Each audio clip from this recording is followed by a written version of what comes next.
Yes. Yeah. Yeah. I'm the man with the set, baby. I'm the man playing with the rest, baby. I just put 10 karat gold on my mouth, made it right back, baby.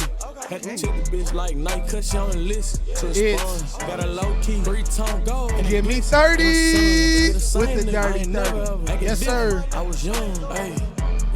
What up, Dallas?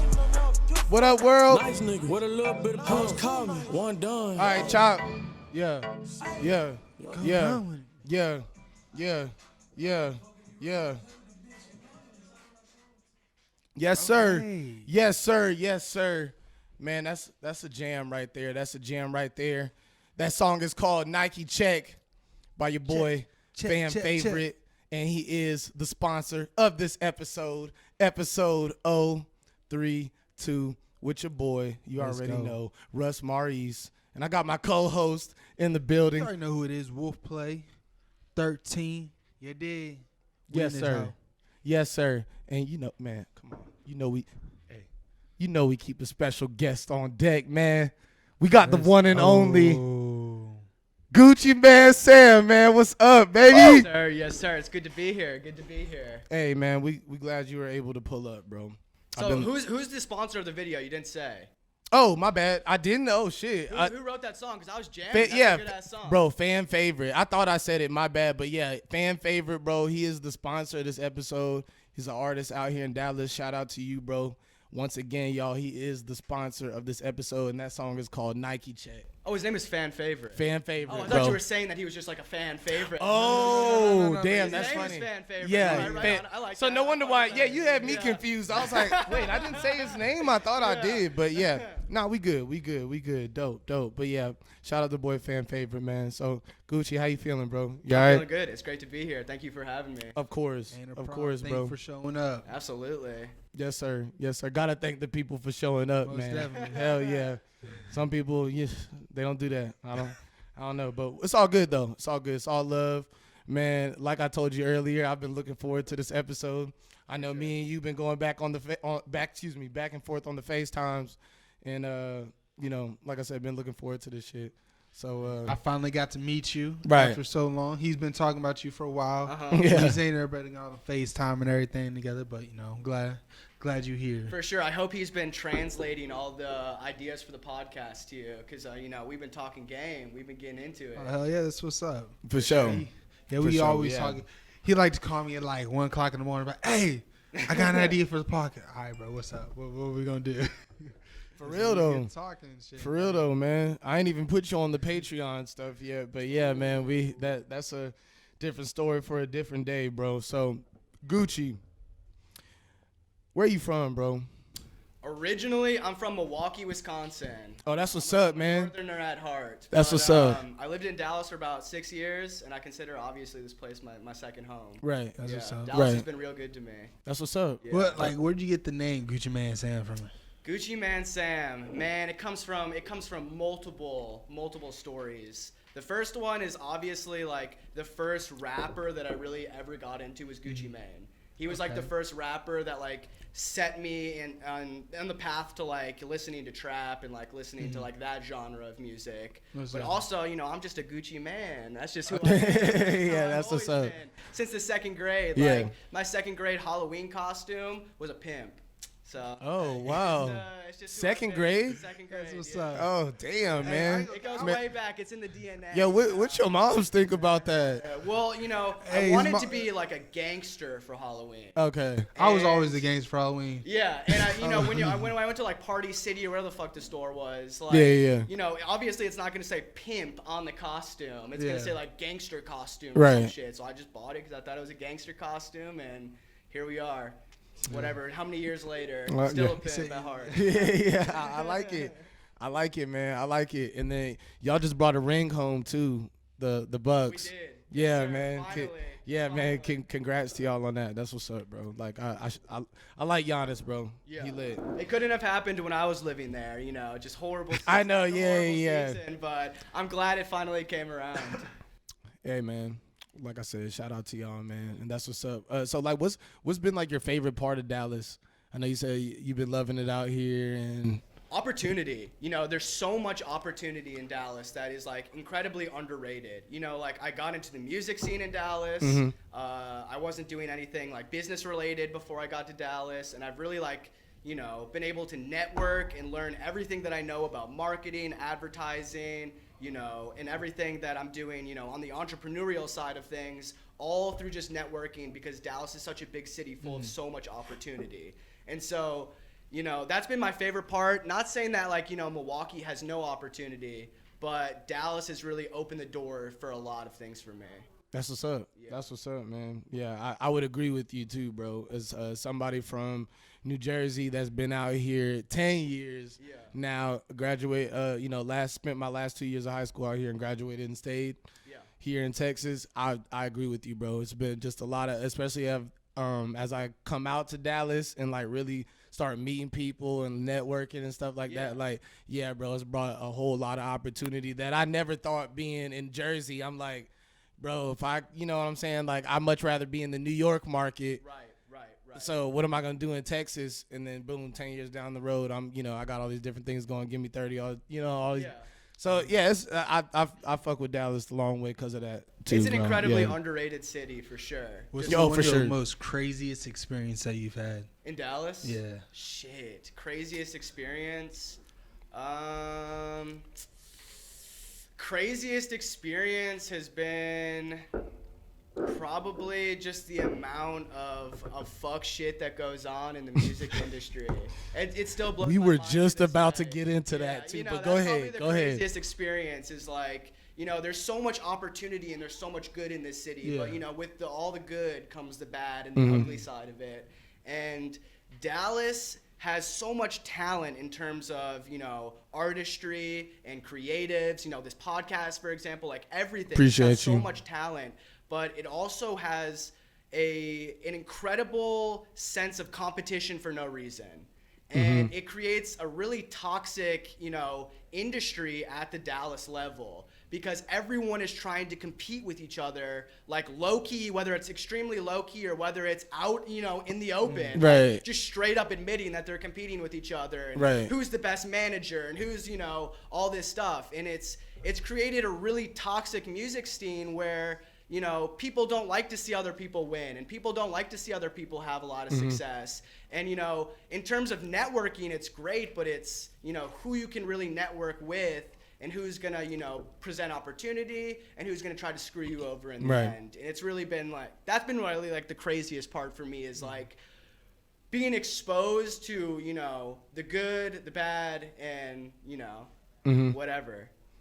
Hey, but what I can say about that though, if you do find the people that like to connect with, like it's like a family out here. Like whenever you do find like the good people in here, For sure. like because everyone, like a lot of people we bring on the show, like we basically like try to kick it with them outside the show all the time. Like like Neem, he started off as a guest on the show. Now we're like basically we look at him as fame. Like he's part of the Av now. So like it's definitely been a bunch of great experiences for things like that. No, I agree for sure. There's definitely a lot of shicey niggas out here too. There are, there are for quite real. a few. And like you said it perfectly. Like there are the people that are like genuine and have good intentions are very genuine and have good intentions and will go out of their way to help you and present opportunity for you. Like, you know, I'm not saying I'm like the greatest person in the world or like I'm doing, you know, saint work out here, but my intentions are pure when I talk to people about like advertising, promo, you know, growing as an artist or whatever. And they're so pure that I do it for free. I offer free content on my Instagram, and if you want a consultation call with me,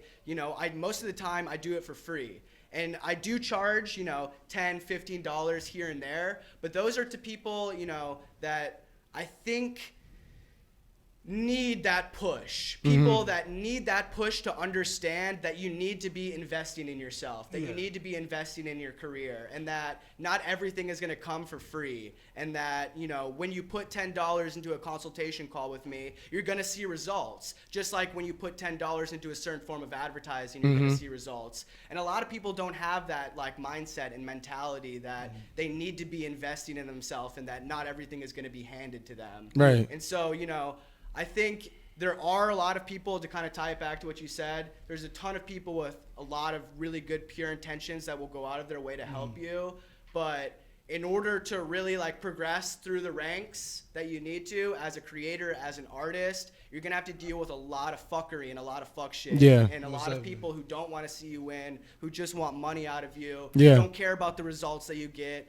Don't care about, you know, if they post you on their page, how many likes it gets, or when they post you, or whatever it may be. They just care about, you know, using you and moving on. And you're gonna have to deal with a lot of that as an artist. Most Yep. definitely. Yep, we as a collective, we've dealt with a lot of that shit. Yeah. A lot of it, bro. So yeah, trust me. There have been times he's gotten interviews and stuff like that done, but like other people they interview, they get it out instantly. But with his interview, they want to wait a couple months, stuff like that. So you know, like it's shit like that. Like it's like why do that to anybody? Like you did the interview, why not get it out there? Because when that person's going to promote it, and if you promote it, I mean that's good for the both of y'all. Mm-hmm. So and you know, that also comes to like people in the city that think that they have a greater, you know, impact than they really do. A lot of these gatekeepers within the city think that they're a lot more, you know, powerful than they really are. And, you know, this may be a very controversial statement, but I really Go think and say it, man. I Spill really it. think that if you're like a gatekeeper within Dallas, you're not a gatekeeper at all.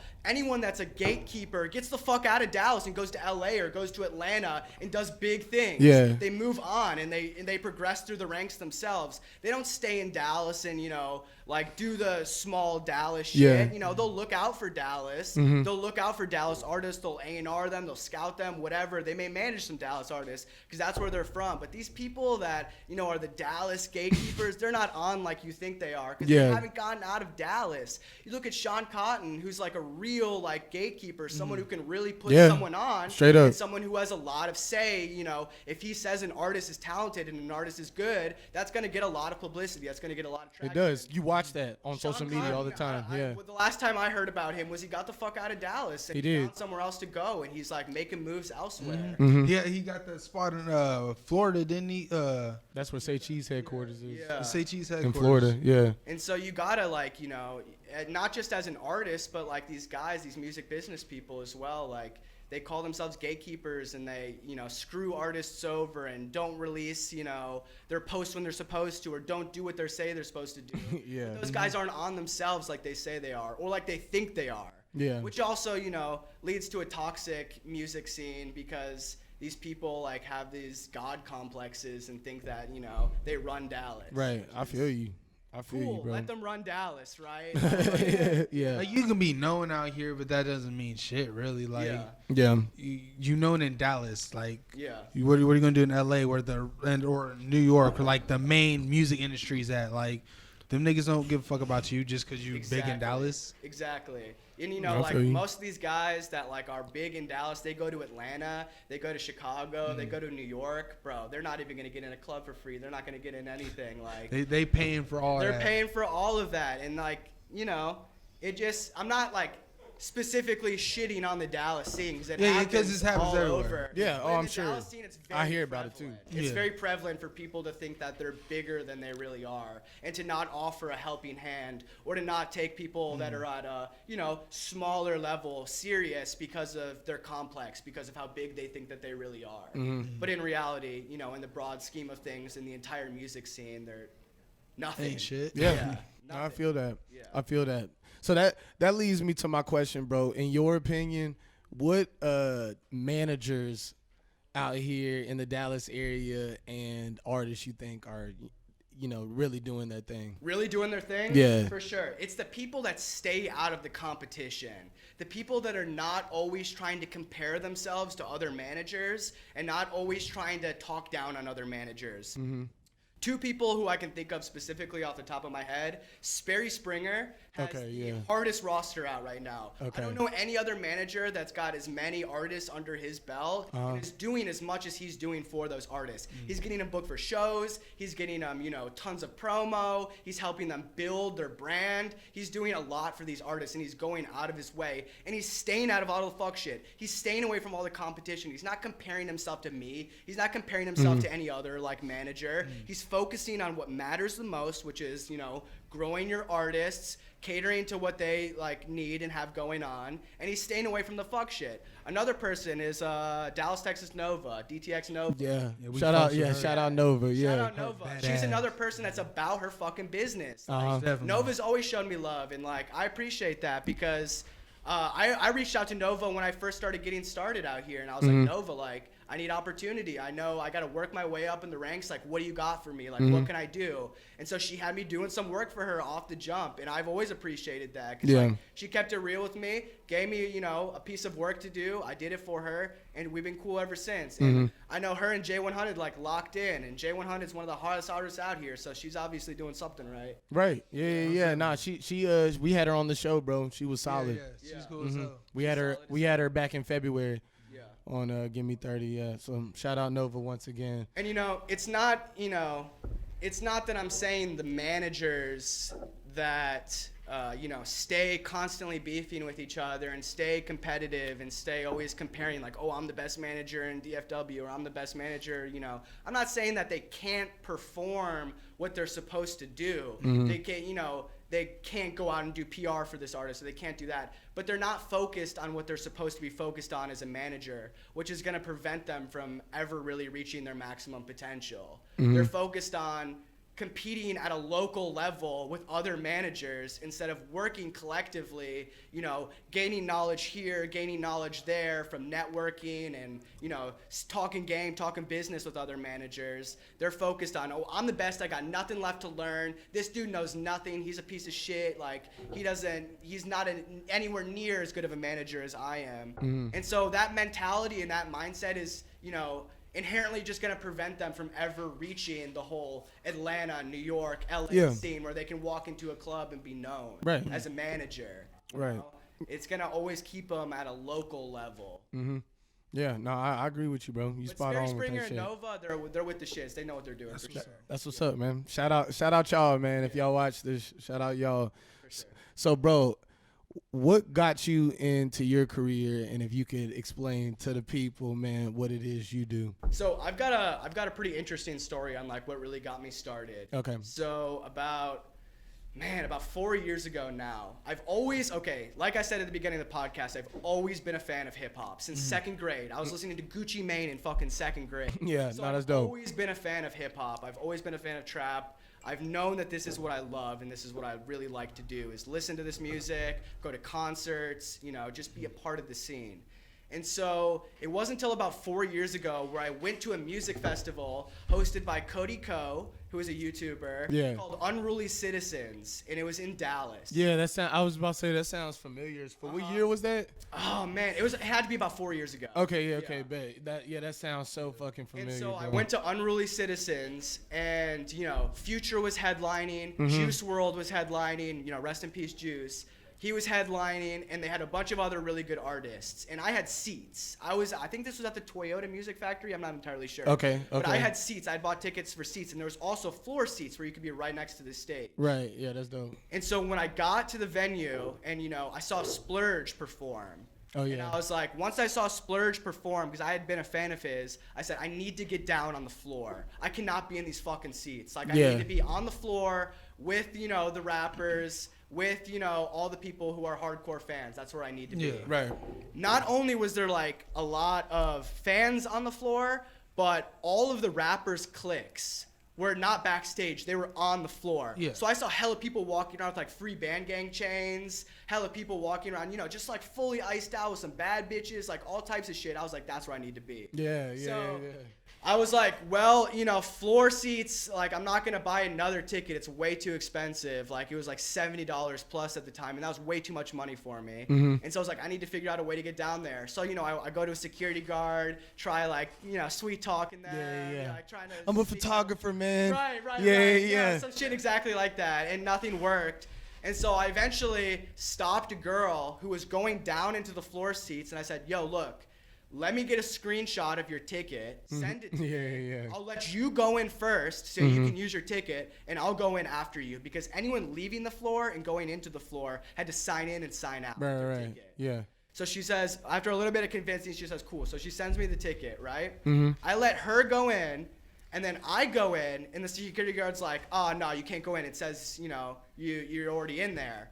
I was like, wait, I have to scan in and scan out to get in? And they were like, yeah, you didn't scan out? I was like, no, I just forgot. So she was like, all right, I'll let you go this one time. So I got in by like a miracle, by like some straight fuckery. I got in. And so now I'm on the floor, and I'm just surrounded by all these, like, people, a part of these rappers' cliques, and, like, they've got the ice on, they're, jamming out, smoking, having a good-ass time, and they're all together, and I'm like, fuck, I love business. I've been in the business world, I've been in the entrepreneurship world since 7th grade. Yeah. I've been starting businesses, That's what's pursuing up. them, everything on the business side of things. I've been doing it since 7th grade. How old are you now? I was probably 17 at the time. No, I'm saying now. How old are you now? I'm 21. Yeah, bro. That's dope. So yeah. I've loved business since a super young age, and then I've always loved rap music, and I've always loved hip hop. I've always loved trap. I've loved the culture, everything that comes with it. And so I knew, literally right when I stepped on the floor, I had this epiphany that was like, I have to combine the two. If I ever want to be happy, I can't, just do this mutually exclusively and this like mutually exclusively. I gotta combine them. Yeah. And so I was like, fuck, the very first thing I gotta do is find an artist, and I just gotta provide value. I just gotta find an artist and say, look, I can help you with Facebook ads, I can help you with YouTube ads, because I had a e-commerce store. So I knew about running Facebook ads, I knew about running YouTube ads, and I knew that was important for, upcoming artists to get exposure, to get promotion. So I said, fuck, I need to find an artist and I need to just provide some sort of value. So that's when I started looking on Instagram and looking for people that had potential, looking for people that could be marketable and that, had the sound, had the look, had everything going for them, but just needed a little bit of push. And that's when I eventually, messaged my very first artist that I managed. I locked in with him for a bit. Unfortunately, it didn't work out for the long run, but it led me to where I am today. I work for an independent label now called YFRN, and I've got a group Shout of out them. I've been watching this whole grind, man, on IG, bro. Shout out Congrats to YFRN. that. And I've got about 3 artists under my belt right now. I work, very closely with 2 of them. One of them is signed to Cash Money. Shout out Lacrosse. That's what's up. The other one's got a song out right now with Lil Baby. Shout out Gomazi. Yeah, that's what's up. Yeah, bro. I've been watching all this shit on IG, bro. Like, yeah. When you made the post where you were, when you made the announcement and you were popping the bottles, I was like, man, my bad. Oh, I cannot wait until me and Trey can do that shit, bro. So co-sign awards is this year. My bad to interrupt this shit, go ahead, but bro. man, we might win best podcast of the year. So the votes and shit. Hey, thank you, bro. Thank you. So, hey, look, everybody listening to this, Go vote. Go vote. the nominations open up next week. I need everyone that loves us, man, to go put that vote in, bro. Go put that man, love you, bro. Hey, that's love, man. Shout out Discover. You already know what the fuck it is, man. But yeah, I need y'all to please nominate us, man. I'm trying to hold that. The awards are beautiful. Have you seen any of them? Yeah, they're like all glass, and I ain't never won shit like that, bro. I want that, bro. Just to get the ball rolling, I won an art contest in kindergarten. That's about it. I won second place in the talent show, and that's second place, bro. I'm talking about been in a talent show. the gold medal, the NBA championship. I want number 1. That shit. You need to take home the Lombardi. Yes, bro. That's what I want, bro. So please go vote us. But anyways, bro, continue with what you were saying with your label and everything. And For sure. So that's where I'm really at this point is I'm working with those artists, but everything that's led me to there has really just been straight hustle. Like, I didn't go to school for this shit. Like, I didn't go to school for artist management. I didn't go to school for business. I didn't go to school at all. And so everything that I know and everything, all the results that I've given to artists and helped them out to achieve has been through straight grind, straight hustle, straight working my way up through the ranks, networking, not being an asshole and competing with other people, but trying to learn and trying to take what they have to offer and, use it to my own advantage, put my own little spin on it, and, maintain good relationships so that I can continue to network, so I can continue to meet good people. And everything that I've done thus far has been a result of just straight hustle and networking and just learning from the best. That's what's up. For real. Yeah, that's what's up, man. Congrats to everything you're doing, bro. I've respected the hustle since I learned about who you were through that before the cloud post. Yeah. That was where I saw you first, and I was like, man, who is this kid? I've never seen him. And then I started checking shit out, saw the TikToks, and I was like, oh, yeah. Then we did the so, hey, man, he was talking about this shit earlier. Y'all go ahead and invest that $10 and get on the phone with my man Gucci, bro. That's how I learned about his grind and how we kind of started fucking with each other. I spent a little money on the call, and I just knew bro was solid, man. I knew he was working out here, and I'm literally witnessing it on his social media, like. He doing the damn thing. So shout out Gucciman Sam. I appreciate that. And, those calls for any manager that wants to get started and any manager that really wants to get in the game, that calls and those consultation calls that I was doing, which was just offering just straight up game, whatever problem or whatever the artist wanted to talk about or the creator, I would just, sit down and we'd talk game, we'd come up with a game plan and figure out how they can pursue it in the best way possible. Those calls led me to the point where I'm at right now. I met my artist, the very first artist, a part of YFRN that I locked in with Lacrosse. Yeah. I met him through consultation calls. And so for any artist or any manager that wants to get started in artist management, start with just offering value off the jump. Make a video, say, look, to any artist in Dallas, any artist in New York, any artist in Atlanta, wherever you're getting started, I'm offering free game. Yeah. I want to hop on the phone with you and tell you what you're supposed to be doing. And do that with as many people as you can,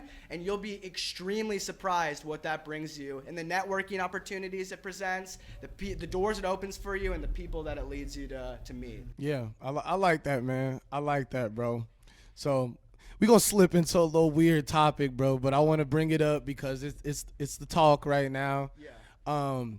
OnlyFans is banning explicit content starting in October, man. Shout out to OnlyFans workers, man. Sorry for y'all. But anyways, how you feel about that? What do you think about that shit, bro? I actually did a little bit of OnlyFans management. So I helped, girls on OnlyFans grow their following, grow, their networking opportunities so they could get in, like creators, get with other creators and help grow each other's accounts. So I feel for those girls on OnlyFans. I especially know about the bag that they were making. Yeah. I think it's a pretty slimy decision by the company to pretty much grow their entire platform through promoting explicit sexual content, and then once they've reached the very top, to just be like, you know what? Fuck these people that brought us here. Right. Fuck everyone that brought us to the top. Fuck everyone that made us the most popular platform for, people that work in the sex workers industry. Fuck those people. We're going to go, straight gaming or, straight, behind the scenes for some shit that no sexual content is allowed. I think that's pretty fucked up. Yeah, no, I agree. I thought it was weird I man. I don't use OnlyFans or I don't have the shit, but I understand the hustle. You know what I'm saying? Right. So I thought it was fucked up too. One of my homegirls made 2,005 days off of it. See, she just started that shit too. Right. She was like, because I was asking her how do you feel about them taking that shit away? And she's like, as long as I can continue making 2,000 every 5 days before October, I'll be alright. Yeah, man. Stack up them bands, and I understand, man. And it's really a platform that's allowed sex work to be incredibly safe. These girls aren't on the street anymore. They're not meeting with guys in person and doing weird, fucked up shit like that, which puts them incredibly at risk. It allows them to make that bag from the comfort of their own home. And so, fuck you, OnlyFans. I wasn't someone that used it myself, but I did help a lot of people out with it. And so I see the potential that, it had if they continued to go down the path that they were going down. But there will definitely be another platform that you serve. That's what I'm thinking. I'm thinking the competitors of OnlyFans are sitting there right now we need to get on let's do it. Hey, man. Hey, let me know. Let's make that money, bro. Speaking of making that money, man, Tory Lanez went platinum in minutes. He sold a off an NFT album, man. Look, if you don't know what NFT is, y'all, go do a little research. Me personally, I'm not invested in it yet because I'm still trying to understand everything. But it's the future, and if you follow it, like you see it, just like with crypto, like it's the future. Yeah. It's the future.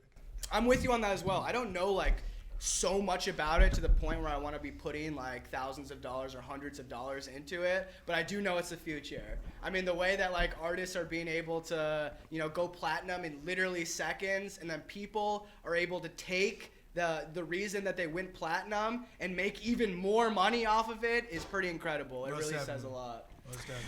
We about to take I'm sorry, Gucci, a real short commercial break before we get to our last few minutes of the show, man. So, hey, man, Modelo, we gonna go ahead and cut that. Modelo.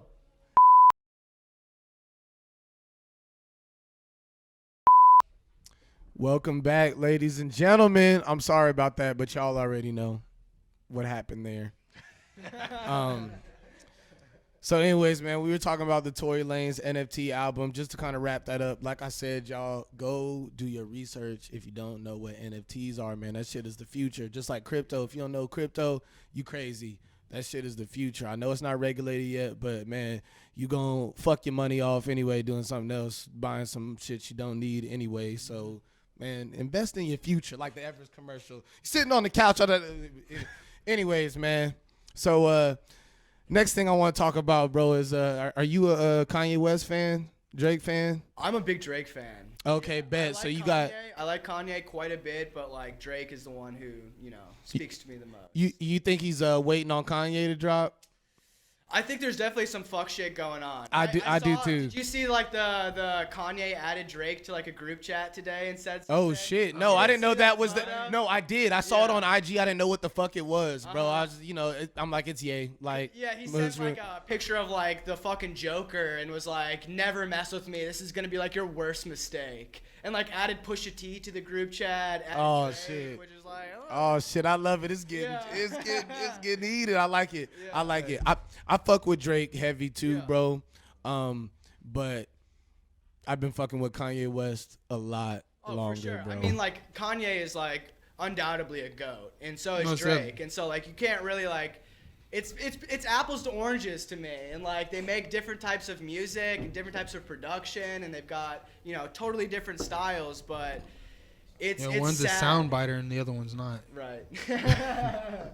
It's sad that there has to be competition at that level as well. True. But I guess their beef clearly runs much deeper. Oh hell yes, and you can tell like they be taking little small jabs at each other in songs still, and you like, yeah, man, it's deep, and it all stemmed from that whole Pusha T situation. So like that shit's deep too, and Pusha T feels like he won that, which I mean I feel him in a way. In the shock factor, he did. Yes, In the shock factor that he revealed that Drake had a baby, he won. But if you listen to the songs now, like 2 years down the road, Drake had him beat, bro. I'm not gonna lie. Drake had him beat. I don't even think I listen to Drake. So like, yeah, he's not that big of a Drake. Like, don't get me wrong. He's a great. He's like you said. He's a GOAT. He's definitely been the game. Changed the game. He's done. I would never knock him for what he's did, but I don't know. To me, I feel like he's just a little too hyped. Sure, I can understand that. Overrated. He's very overrated to me. Yeah, I can understand that. Kanye definitely is someone who is an incredible like musician. Most for sure. In terms of like produces the music. He's just an incredible artist. Just all around. Yeah. Like his mindset is like when it comes to the music, to the clothing, to just and I love his marketing skills. Yeah. Like the way he markets his shit is just so genius to me, bro. He's extremely authentic. Yeah. He's just who he is. He doesn't let the industry have any sort of control over him. And people say he's crazy, but like that's a real ass person who's been given an incredibly large platform and is just being authentic. He's just being who he is. And like shit, I'd get annoyed at like having millions of fans in my face demanding shit all the time, and like it would probably lead me to a point of like Kanye-ness. Yeah. I feel it. I feel it, man. So before we get to the end of the show, man, I want to ask you, what's your advice out there to the upcoming artists and people that want to do what you do, or maybe manage artists or help other artists? For sure. My best advice that I can give is network as much as possible and stay extremely humble. Like, the people who stop growing in this industry and the people who become stagnant are the people who think that they've got it made and that they've got everything going on in the correct way. And as soon as you lose that humbleness and understanding that there's always more that you can learn, there's always more that you can know, and you know, all of these people around you in this city and in this industry specifically have so much to offer, and as long as you're providing equal value to them in terms of stuff that you've learned from other people, in terms of stuff that you've learned on your own, whatever it may be, if you continue to keep that hungry spirit of just networking with as many people as possible, whether you're an artist, whether you're in artist management, whether you're a blogger or whatever, networking is key in this industry. You're not going to make it anywhere when you stop networking and you think that you've got it made and you think that you've made it. Yeah. That's going to be your downfall as an artist, as a music business person, as anything. Yeah. So even the people that are smaller than you, if you have value to offer them and they have value to offer you, there should be no problem in fan base size and anything like that. So stay humble and stay hungry in your networking. I like it. I like it, man. I like it. So before we wrap up the show, bro, you got any shout outs, man? Let them know where they can follow you, bro. Anything else you want to say? For sure. You can follow me at Gucciman Sam, and shout out YFRN. Shout out my label. We got big shit going over there. Good shout shit. out Lacrosse. Shout out Gomazi. Check them out. And we got new music on the way. But, yeah, shout out everyone there. I like it. I like it, man. Trey, some shout outs? Man, shouts out to Gucciman Sam for showing up. Shouts out to the Ad family, Discover Studios. This man Chop over here doing his thing as always. Yes, sir. Shouts out to all of our subscribers, followers, our loved ones, And all shout that. out to the GIMME30 podcast. Yeah. Thank you, The man. number Thank one you. podcast that's taking home that Lombardi trophy this Let's year. mother- Yes, I Fucking like go. it. Yes, sir. Let's go. That's Make that sure man Let's right go. there. Make sure you Yeah, vote. y'all make sure I'm y'all gonna be vote. voting. My team's gonna be voting. Make sure you vote as well. Yes, we thank gonna- you, bro. Thank you. Absolutely. Thank you, Gucci. Whenever we win, we're going to have that trophy sent right here. Yes. Just At letting y'all least know. at least for like a month or two. We just gonna have it sitting right in between us. Oh man. It's going to be polished every day. I know, right? everything. Exactly. We just Exactly. just to point to you guys, like, that trophy would be because of y'all. For real. For real. We love y'all. We love y'all, man. Let's bring it home. Hey, so my shout outs, of course, the Av family, man. Fuck with Free for everybody, man. You already know. We taking over. Kinda. Nah, we taking over. But anyways, man, shout out my wife and kids. Shout out everybody supporting us. Shout out Gucciman Sam for pulling up to the scene, man. Shout out Discover Studios. Hey, that Madden 22 dropped yesterday. Add me on Xbox, man. Come get that ass whooped. Hey, he trash. Don't Free let him ass play y'all. whippings, He man. trash, don't let him play y'all. Add me on Xbox. Russ Maurice, RU55 Maurice, See, man. but Come right get there, that ass whooped. Since you said Xbox, that's how you automatically know that nigga trash. Yeah, whatever. He's finna get his ass whooped first. Beat me first. We going to. And then talk that we shit. going to. We just Nah. watch. All right. Watch. All right, bet. But yeah, shout out all y'all watching, man. I love y'all. Man, shout out GIMME30 with the 30. I I'm gonna love let y'all doing know this. next episode on how I whooped his ass. Yeah, whatever. Whatever, man. And we closing the show with the boy, fan favorite, Nike check. This is Check. GIMME30 With the dirty 30. with the 30. Best podcast in North Texas. I'm the man with the Let's set, go. baby. I'm the man playing with the rest, baby. I just put 10 karat gold on my mouth, made it right back, baby. Had to check the bitch like Nike, cause she only listen to respond. Got a low key, 3-tone gold, and it glisten in the sun. Still the same nigga, I ain't never ever acting different. I was young, ayy. Nice nigga, with a little bit of punch, call me. One done.